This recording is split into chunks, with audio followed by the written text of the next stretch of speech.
এই যে আমি জিকিরের মধ্যে বললাম ছোট্ট একটা শের, যে ভালোবাসতে পারো যাকে চাই মন, কিন্তু তাকে ছেড়ে একদিন তো হবে রে মরণ।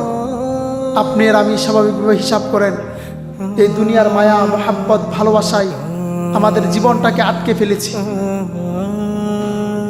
এই যে জীবনটা আপনার আমার এই দুনিয়ার মায়া মোহাব্বত ভালোবাসায় আটকে ফেলেছি, এই দুনিয়ার বুকে আমরা একদিন থাকতে পারবো না। এই দুনিয়া ছেড়ে আমাদেরকে চলে যেতেই হবে, চলে যেতেই হবে। দেখেন আমাদের বুকে যারা ছিল তারা কিন্তু নাই, যারা আছে তারাও থাকবে না, যারা আসবে তারাও থাকবে না। অর্থাৎ এক কথায় এই দুনিয়াতে আসা যায়, থাকা যায় না। এই পৃথিবীর বুকে অনেক মানুষ ছিল যারা 1000 বছর, 1500 বছর, 2000 বছর পর্যন্ত হায়াত পেয়েছে, কিন্তু সর্বশেষ আমাদের ঠিকানা 1000 বছর হোক আর 2000 বছর হোক আর 5000 বছর হোক, যত লম্বা হায়াতেই হোক না কেন, এই দুনিয়ার মায়া ত্যাগ করে আমাদেরকে চলে যেতে হবে, আমাদেরকে চলে যেতে হবে। এই জন্যে বলা হয়েছে, কবি বলেছেন সুন্দর করে, যে ভালোবাসতে পারো যাকে চাই মন, কিন্তু তাকে ছেড়ে একদিন তো হবে রে মরণ। ভালো যাকেই বাসেন, আপনি টাকাকে ভালোবাসতে পারেন, আপনি সম্পদকে ভালোবাসতে পারেন, আপনার স্ত্রী পুত্রকে ভালোবাসতে পারেন, আপনার সন্তান সন্ততিকে ভালোবাসতে পারেন।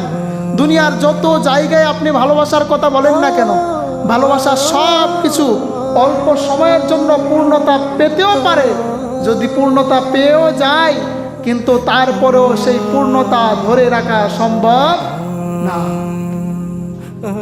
দেখবেন একজন আরেকজনকে যখন ভালোবাসে তখন বলে, তোমাকে ছাড়া আমি বাঁচবো না, তোমাকে ছাড়া আমি বাঁচবো না। কিন্তু দুনিয়ার চরম সত্য কথা হলো, যেই মানুষটা বলতেছে তোমাকে ছাড়া আমি বাঁচবো না, এমনও মানুষ অনেক আছে, তাকে রেখেই সে চলে যাচ্ছে, তারপরেও সে আরো 20 বছর, 30 বছর, 50 বছর পর্যন্ত দুনিয়ায় বাঁচতেছে।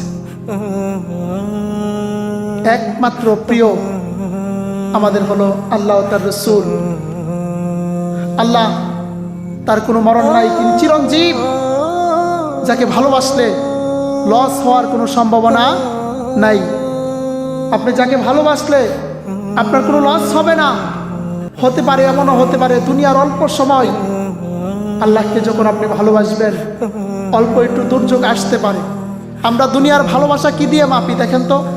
একজন আরেকজনকে যখন ভালোবাসে তখন দেওয়ার মাধ্যমে ভালোবাসে। কিসের মাধ্যমে? দেওয়ার মাধ্যমে। আমি যখন একজন বন্ধুকে বলি, বন্ধু তুমি আমার বন্ধু, তখন তার সাথে আমার আদান প্রদান হয় ভালোবাসার।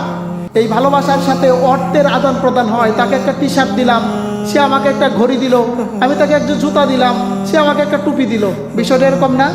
কিন্তু আল্লাহ বলতেছেন যে আমার সাথে ভালোবাসার সংযুক্ত স্থাপন করবে, আমি তার থেকে কেড়ে নেব। কি নিব? কেড়ে নেব। তাকে ভালোবাসার পরীক্ষায় তাকে উত্তীর্ণ হতে হবে। যদি ভালোবাসার পরীক্ষায় সে উত্তীর্ণ হতে পারে, তাহলেই সে আমার প্রকৃত বন্ধু হতে পারে।